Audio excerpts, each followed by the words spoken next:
The front door clicked. Not slammed. Not opened with care. Just clicked. Like a scene already practiced in her head. The hallway light wasn't on, but I could see her silhouette against the dim streetlight bleeding through the blinds. She didn't speak. She didn't even glance toward the couch where she knew I'd still be sitting. Barefoot. Her heels were in her left hand. She paused in the doorway, just long enough for me to notice the red smudge on her shoulder. Lipstick? Wine? I couldn't tell. But it wasn't hers. She hadn't worn red in years. Her blouse was half-tucked like it had been in a hurry, and her necklace gone. She walked past me in silence. Not a word. Not even a fake cough to fill the space. I didn't ask. Because what do you even say when someone returns home like a stranger?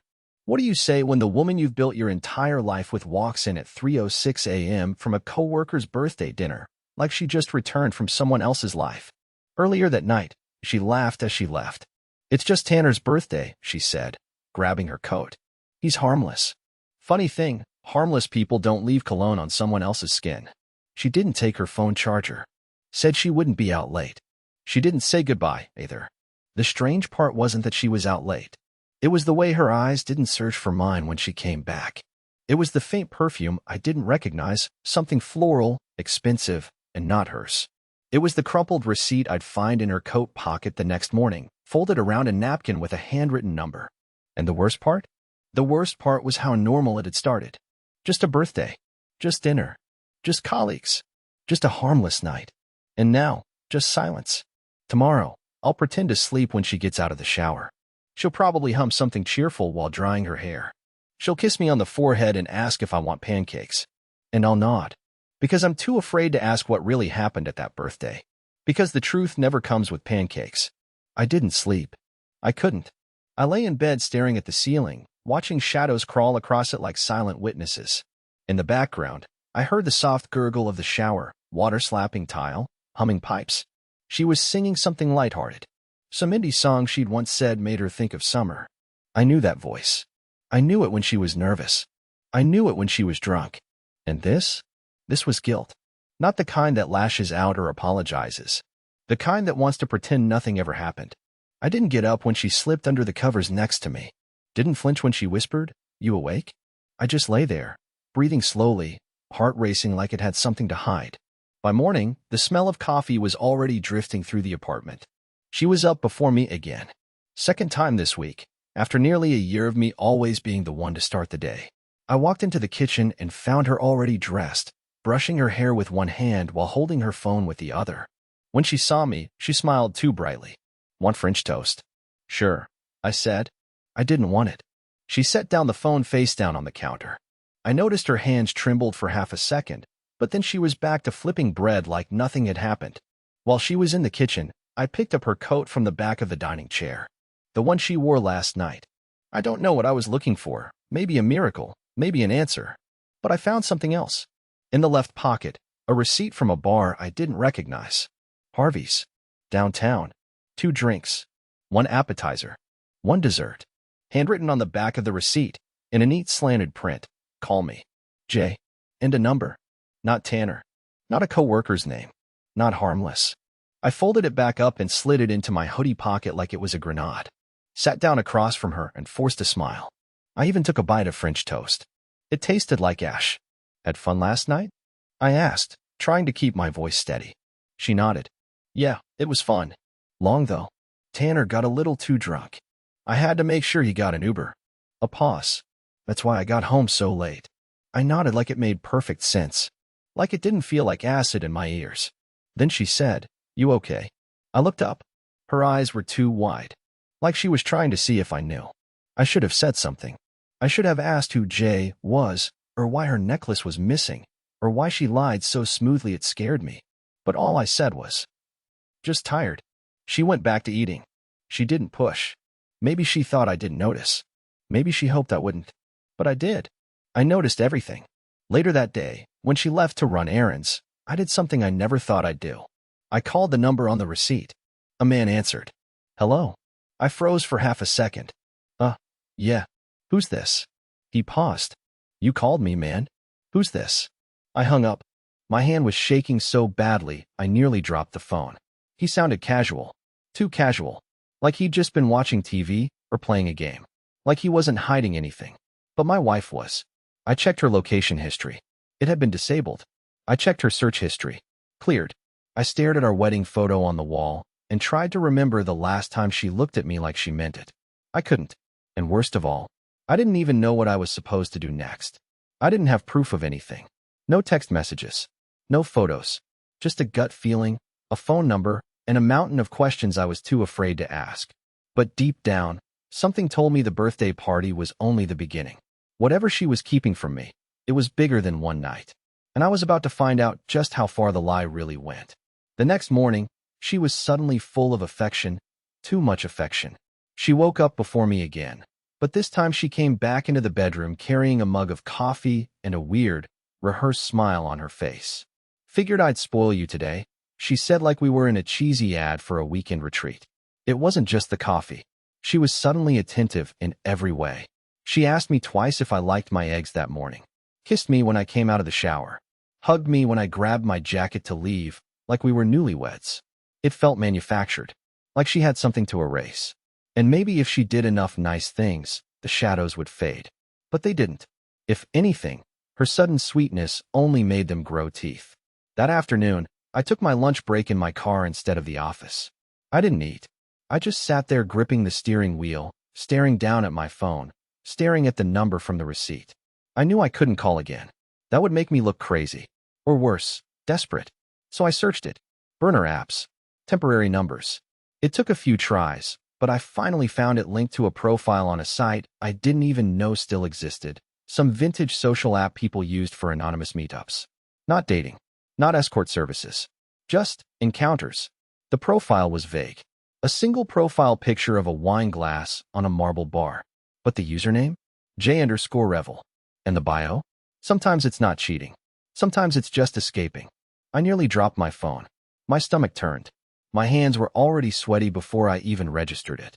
I took a screenshot. Then I stared at the image for a full 20 minutes, trying to convince myself it wasn't real, that it could be anyone. But deep down I knew. That was the bar from the receipt. And the phrasing, just escaping, that's exactly the kind of language she uses when talking about stress. Work stress. Life stress. Me stress. I went home early that day. She wasn't there. Claimed she'd gone to grab dinner ingredients. But when she came back, there were no bags. She said she changed her mind and got takeout instead. Thai food. Her favorite. Not mine. I nodded. Again. Later that night, when she was asleep, I tiptoed into the closet and opened the drawer where she kept her jewelry. Her necklace still wasn't there. I checked the tiny porcelain dish she used for earrings. Nothing. It was just gone. But that's not all I found. Tucked under her old wallet was a folded piece of paper. A handwritten note, wrinkled at the corners. Just one line. "Let's not ruin this with questions. Just be there." No name. No number. Just that. I sat on the floor, paper in hand, trying to understand how we got here. This woman who used to text me when she missed her bus. Who used to laugh into my shoulder when we binge-watched dumb documentaries. Now she was writing mysterious notes and coming home smelling like secrets. I didn't even recognize the air between us anymore. But I made a decision that night. If she wouldn't give me answers, I'd find them myself. So I installed a second GPS tracker. This time, not on her car keys. On her actual car. Tucked beneath the rear bumper, magnet-mounted. Small, undetectable. I paid extra for real-time updates. I set notifications for any movement outside work hours. I set geofences around 2 places. Our home and Harvey's. I didn't know what I was hoping to find. Maybe confirmation. Maybe closure. Maybe something that would let me say out loud what I already knew but couldn't bear to speak. That she wasn't mine anymore. And maybe never really had been. The next night, she left again. Said she was meeting an old college friend who was in town just for the night. Her voice was breezy. Her posture relaxed. Her lies, perfect. I watched her drive off, then stared at the GPS app. 10 minutes later, she passed the freeway exit that would have taken her downtown to the restaurant she mentioned. Another 5, and she was circling a block near an apartment building I didn't recognize. Then she parked. She stayed there. For 2 hours. Then 3. She didn't text. She didn't call. She came home at 12:52 a.m. This time, no heels in her hand. No smudges. Just that same quiet confidence, like nothing had happened, like she had nothing to explain. "Everything okay?" I asked, already knowing it wasn't. She smiled faintly, kissed my cheek, and said, "Yeah, just tired." And just like that, the room filled with silence again. Not the kind you rest in. The kind that feels like it's waiting to break. The next morning, I was staring at her back across the breakfast table and wondering how many different lives a person could live inside one's skin. She was scrolling on her phone, smiling faintly at something, some meme, some text from someone she'd lie about if I asked. The sunlight caught in her hair like it always did, and for a split second, I forgot. For a split second, I almost believed we were okay. Then I remembered the map, the little blinking dot from the night before. The way it pulsed outside that unfamiliar building for 3 hours like it was holding its breath, just like I had. The way it didn't move until right before she came home. I'd marked the location. That afternoon, I left work early under the excuse of a dental appointment. My boss barely looked up. I didn't care. I drove directly to that address, 26 Larchwood. The building was a quiet, brick mid-rise nestled between a liquor store and an abandoned print shop. Nothing about it screamed affair, but nothing about it screamed innocent, either. I parked across the street and just waited. Watched. After 30 minutes of nothing, I noticed a man exit the building. Early 40s. Tall, athletic build. Button-down shirt untucked, holding a coffee like it was a ritual. He had that polished look that came naturally, confident, but not arrogant. The kind of man you'd assume had nothing to hide, which usually meant he had everything to hide. He climbed into a black SUV. The same one I remembered seeing in a photo Candace once showed me from an office offsite, team dinner. She'd written under it. It was parked behind hers last night on the GPS. So I followed him. He didn't go far. Just downtown. Into a parking garage. I waited again. When he came back out 15 minutes later, he had a bag from a luxury watch store. I snapped a photo of his license plate. Then I snapped one of him. Then I drove back home, not entirely sure who I was becoming. When I returned, Candace was already home, pretending to be surprised I was early. "How was the dentist?" she asked. I shrugged. "Didn't have a cavity." She laughed, like that was charming. We barely spoke over dinner. She scrolled her phone under the table while pretending to listen to my story about traffic on 9th. At one point, I leaned over and asked, "Did your friend say when she's leaving town?" She looked up, blinked. "Who?" "Your college friend. From last night." "Oh, yeah. She flew out this morning." "Too fast." "She's staying at a hotel?" Her brow twitched, almost invisibly. "Yeah. The Hyatt." I didn't say anything else. Just nodded. She didn't know I'd driven past every hotel near the airport that morning before work. There was no Candace on any guest list. No college friend. No check-ins under her name. And certainly not at the Hyatt. I asked. I showed her photo. I said she was my wife and left her wallet behind. They told me they were sorry, no one by that name. So I made a decision. I opened the GPS app that night, sitting alone on the balcony while she took another shower she didn't invite me to join. I activated the audio feature. I didn't even know it had one until that moment. Some update I must have missed. It couldn't record, just stream live sound through the app when the car was running. I waited. The next night, she left again. "Just grabbing drinks with Kara after work," she said. "She's been going through it lately. Kara lives in Austin." She smiled, kissed my cheek, left in a hurry. I watched her tail lights disappear down the street, then opened the app and stared at the blinking dot. It wasn't heading toward any bar. It wasn't heading toward work. It was going back to 26 Larchwood. I activated the microphone. At first, nothing. Just the low hum of the road. Turn signals. The rattle of the glove box. Then the soft buzz of a phone. A text. Then her voice. "Yeah. I left a little later this time. He was acting weird today. I didn't want to risk it." A pause. A male voice, faint, deep. "He knows something?" "No, he's just being needy again. It's like he can sense it." Silence. Then laughter. Not mine. I sat there frozen. Not because I was surprised, but because the confirmation hit different than suspicion. It made everything go numb. Not hot. Not angry. Just cold. Empty. Like all the weight I'd been carrying had finally shifted and crushed the last piece of hope still breathing. She was talking about me. Like I was some dumb, sick puppy sniffing around for a treat that no longer existed. I stayed on the stream until it cut off. Parked. Static. Silence.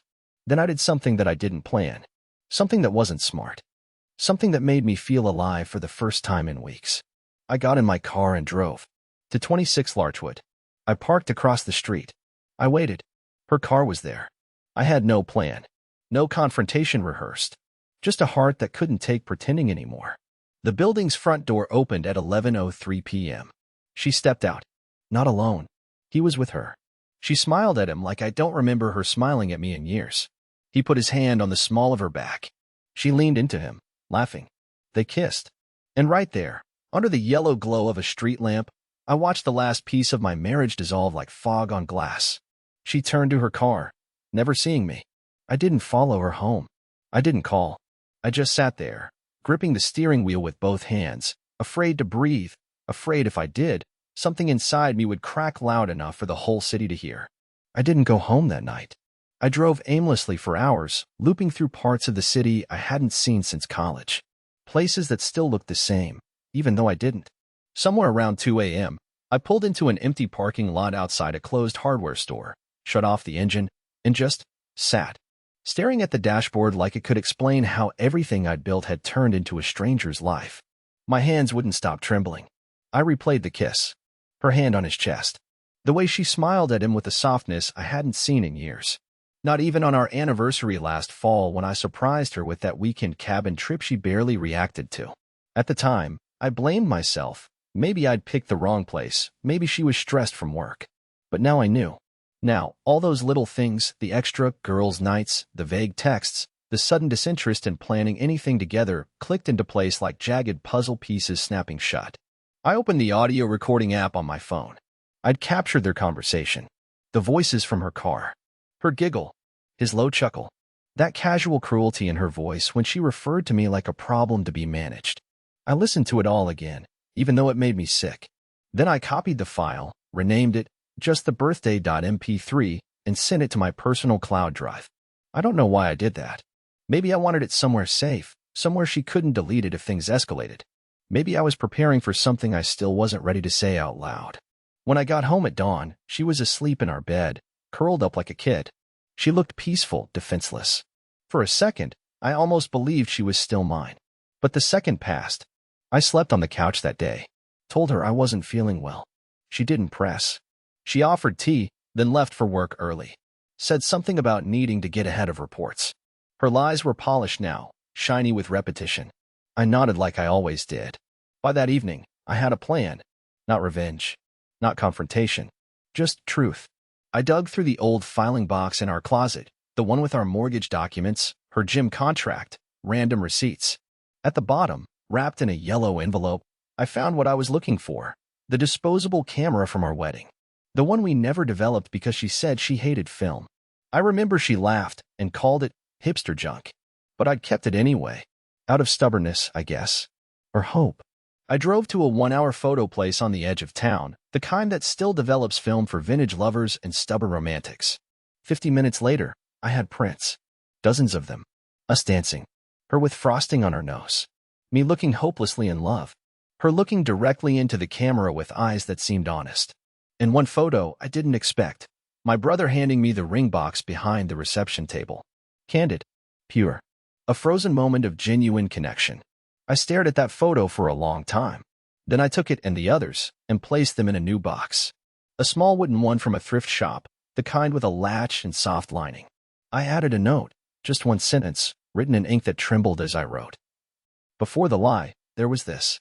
And beneath the photos, I placed a USB drive. Inside it, the audio file. Just the birthday. I sealed the box, wrapped it in brown paper, and placed it in the bottom drawer of my desk.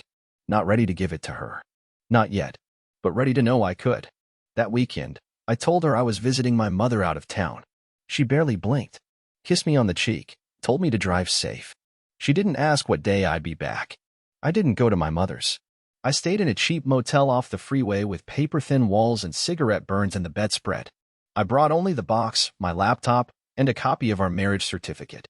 I stared at them for hours, trying to weigh the past against the future. What do you do when the person who promised forever starts making plans without you? What do you do when you realize you're just a placeholder in someone else's story? That Sunday, she sent a text. Miss you, when are you back? No punctuation. No detail. No heart in it. I stared at the message for 10 minutes before replying. Soon. She didn't follow up.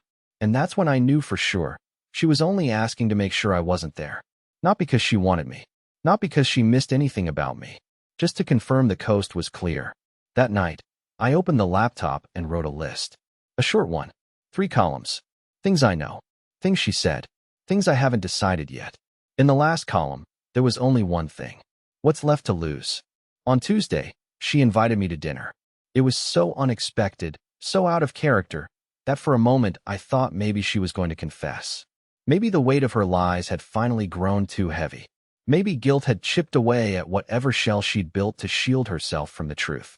But when she said it, I made a reservation at Avery's for tonight. Just us. There was something robotic in her voice. A stiffness that didn't quite reach her eyes. I said yes, of course. What else could I say? I went to get ready in the bathroom and stared at my reflection, wondering how long I'd been lying to myself about being oblivious. Was I ever blind? Or was I just afraid of seeing too much? Somewhere deep inside, I already knew I wasn't being invited to dinner as a husband, but as a performance. A prop. A decoy for whatever narrative she was weaving. She dressed too carefully that evening. Red lipstick, subtle smoky eyes, that sleek black dress with the plunging back she hadn't worn since our 4th anniversary. I complimented her, because I'm pathetic like that. She kissed me lightly, careful not to smear the lipstick, and said, "Thanks for doing this. I know things have been tense."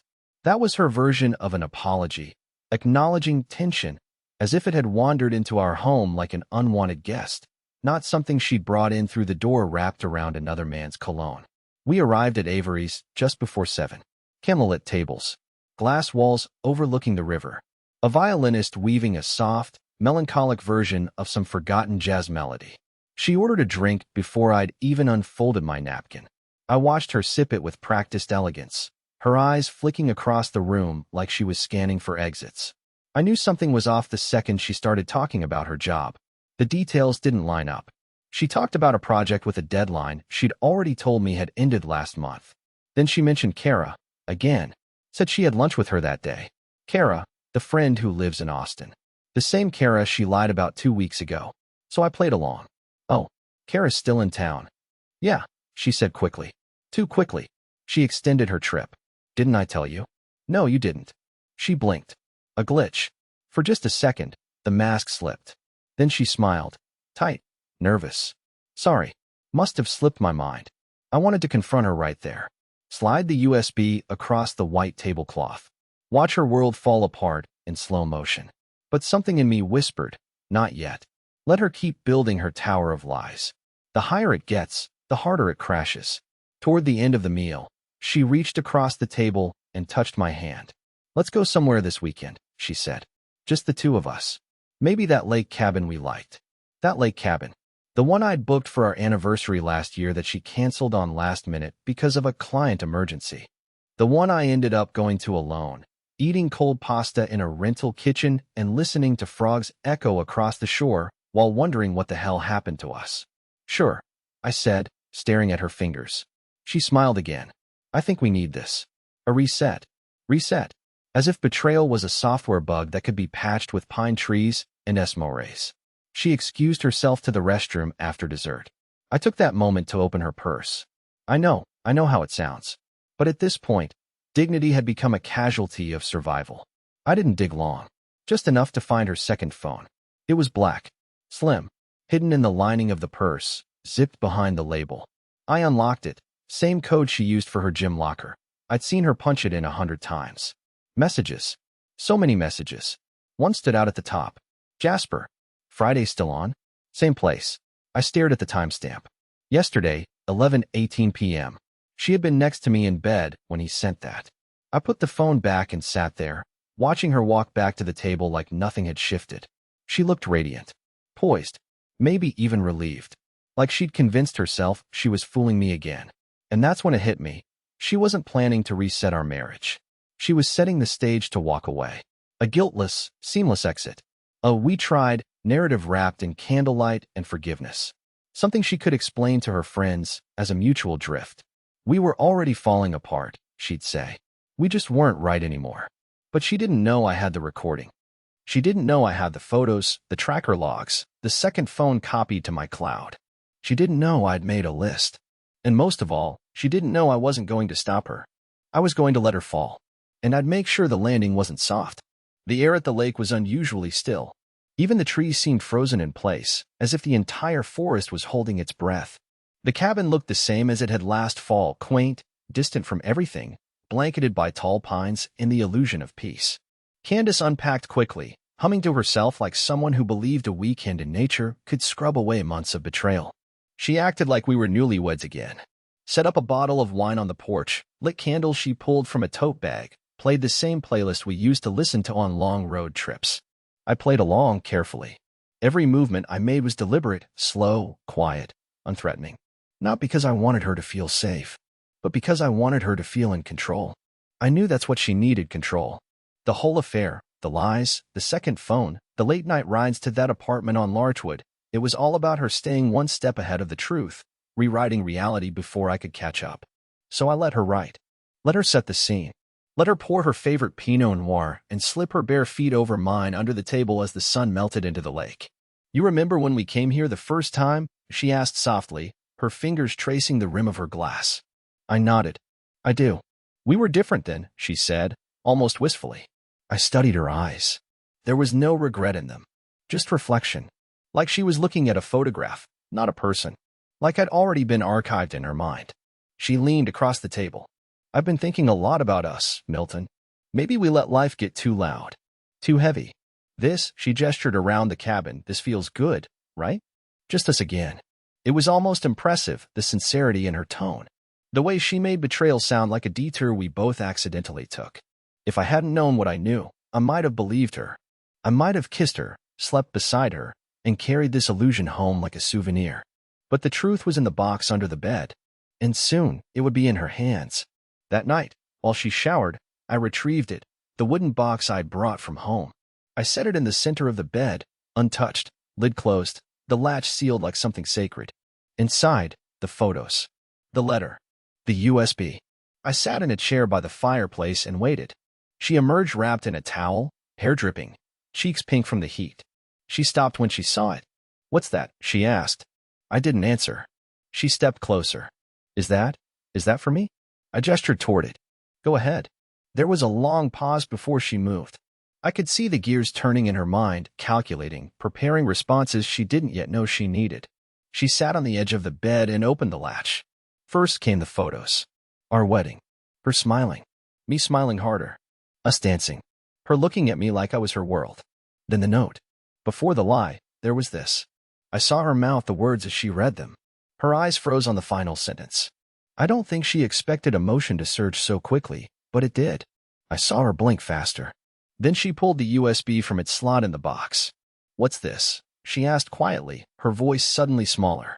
"You can listen to it now, or later," I said, keeping my tone flat. "But you should know, I've already heard it. And saved it." She looked up slowly, her lips parted slightly. Her eyes weren't wide in surprise, they were searching, scanning me for clues. Measuring the damage. Trying to decide whether this was the part where she could still regain control, still twist the narrative. As she started, then stopped. "What do you think it means?" I didn't reply. I let the silence stretch between us like a rope pulled tight. Finally, she stood. "Milton, whatever you think you heard, I swear don't," I said sharply. "Just don't." She froze. Her mouth closed again. Something in her posture changed. The performance ended. The careful mask slipped. Now she looked like someone who just realized the audience wasn't clapping anymore. "You lied," I said quietly. "For weeks. Maybe longer. You came home at 3 in the morning with someone else's scent on your skin and looked me in the eyes like I was stupid. You kissed me like you weren't tasting another man's breath. You made me the villain in your story just to feel clean in his." Her hands trembled now. "I didn't mean to." "You didn't mean to get caught," I snapped. "There's a difference." She sat down again, slowly, as if her legs couldn't hold the weight of her guilt. "I don't know what I want you to do with that box," I said after a long pause. "Keep it. Burn it. Show it to your mother. But just know, this is the only chance you get to choose how this ends." She looked up. "Are you leaving?" I shrugged. "I already did. You just didn't notice." Then I walked outside, into the freezing night, the lake wind slicing across my skin, my heart pounding not from grief, but from something colder. Clarity. The morning after, I didn't go back inside. I spent the night in my car, engine off, wrapped in an old blanket I found in the trunk. The windows fogged over from my breath, but I didn't mind. I sat there in silence, watching the lake as it shifted from black to blue, as the sun pushed its way through the pine trees and the frost began to melt from the windshield. It felt symbolic somehow, that slow thaw. The world didn't explode. There was no confrontation, no screaming. Just space. Space that I had been too afraid to claim for far too long. Around 7:30 a.m., I saw her leave the cabin. She walked to her car with the box clutched tightly in both hands, eyes swollen, no makeup, no mask. She didn't see me parked behind the trees. I didn't move. I just watched. She sat in the driver's seat for a full 5 minutes before starting the engine. Then she drove off without a word, without a final glance. And with that, it was done. I stayed at the cabin another day, not out of sadness, but out of choice.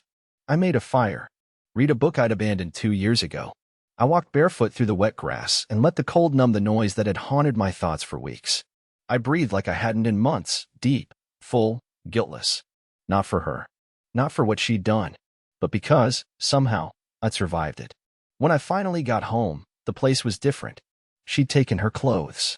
Half the toiletries. The necklace she once left on the bathroom counter was gone.